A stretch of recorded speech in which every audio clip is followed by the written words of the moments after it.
Israel হামলা থামালে ইরানও সংঘাত থেকে সরে আসবে এমন ঘোষণা দেওয়া আছে ইরানের পক্ষ থেকে। কিন্তু ইসরায়েলের আক্রমণাত্মক আচরণের কারণে এই সংঘাত যেন থামছে না, আর ইসরায়েলকে এর জন্য মাসুল দিতে হবে বলে মনে করেছেন ইসরায়েলি নিরাপত্তা বিশ্লেষক। সেই সাথে ইরানের পক্ষ থেকে মন্তব্য করেছেন রাশিয়ার উপপররাষ্ট্রমন্ত্রী। শুক্রবার তেহরান ও ইরানের বেশ কয়েকটি শহরে ইসরায়েলি হামলায় বেশ কয়েকজন সামরিক কমান্ডার, বিজ্ঞানী এবং বেসামরিক নাগরিক নিহত হন। এই আগ্রাসনের প্রতিক্রিয়ায় ইরান শুক্রবার সন্ধ্যা থেকেই ইসরায়েলের বিভিন্ন এলাকায় আক্রমণ শুরু করেছে, যা এখনও চলমান। দুই পক্ষকেই সংঘাত থামাতে বহু দেশ আহ্বান করা হলেও ইসরায়েলের আগ্রাসনী মনোভাব তা সম্ভব হচ্ছে না।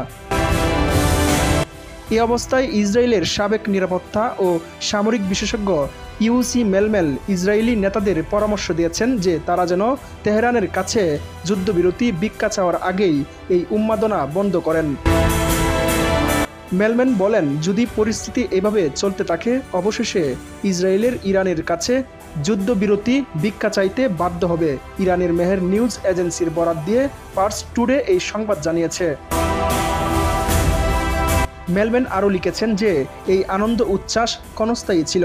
ইসরায়েলি এই বিশেষজ্ঞ জোর দিয়ে বলেন, শিয়ারা ঐতিহাসিকভাবে কষ্ট সহ্য করতে প্রস্তুত। আমি তাদের ত্যাগ স্বীকারের মন মানসিকতার বিষয়টি স্মরণ করি, যেমনটি তারা ইরাকের সাথে 8 বছরের যুদ্ধে নজিরবিহীন ত্যাগের প্রমাণ দেখিয়েছিল। তাই আমি অনুরোধ করছি, হতাহতের সংখ্যা কমিয়ে আনুন এবং মার্কিন প্রেসিডেন্ট ডোনাল্ড ট্রাম্পের সাহায্যে চুক্তির মাধ্যমে এই যুদ্ধের উন্মাদনা বন্ধ করুন।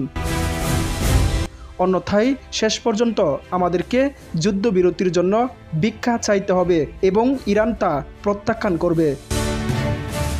এদিকে কায়রো স্কুল অফ পলিটিক্স সায়েন্সের প্রাক্তন ডিল আলিয়া আল মাহদি ইরানের উপর ইসরায়েলের আক্রমণের কথা উল্লেখ করে বলেছেন, ইরান একটি বৃহৎ দেশ এবং দেশটির নাগরিকরা বৈজ্ঞানিক সকল ক্ষেত্রেই পারদর্শী। তিনি আরও বলেছেন, ইসরায়েল সরকারকে এই অঞ্চলে বিশৃঙ্খলা, দাঙ্গা এবং সন্ত্রাসী কর্মকাণ্ড সৃষ্টি করার জন্য তৈরি করা হয়েছিল। ব্রিটেন ও পশ্চিমারা এই অঞ্চলে ইসরায়েল নামক এক অবৈধ রাষ্ট্র তৈরি করেছিল, যার উদ্দেশ্য ছিল তেল ও গ্যাস সমৃদ্ধ এই অঞ্চলের উপর আধিপত্য বিস্তার করা। আরেক মিশরীয় বিশ্লেষক কামাল হাবিব বলেছেন, ইরানের জন্য বড় সুযোগ এসেছে ইসরায়েলের উপর মারাত্মক আঘাত হানার, যারা মনে করে যে তাদের শর্ত আরোপ করার এবং এই অঞ্চলে দখলদার হিসেবে উপস্থিত থাকার ক্ষমতা একমাত্র তাদেরও রয়েছে। যদি ইসরায়েল এবারের মতো বেঁচে যায় তাহলে আমরা আমাদের দেশে আর থাকতে পারবো না। আমাদের শান্তি ও মর্যাদার একমাত্র শর্ত হলো ইসরায়েলের পরাজয় ও ধ্বংস।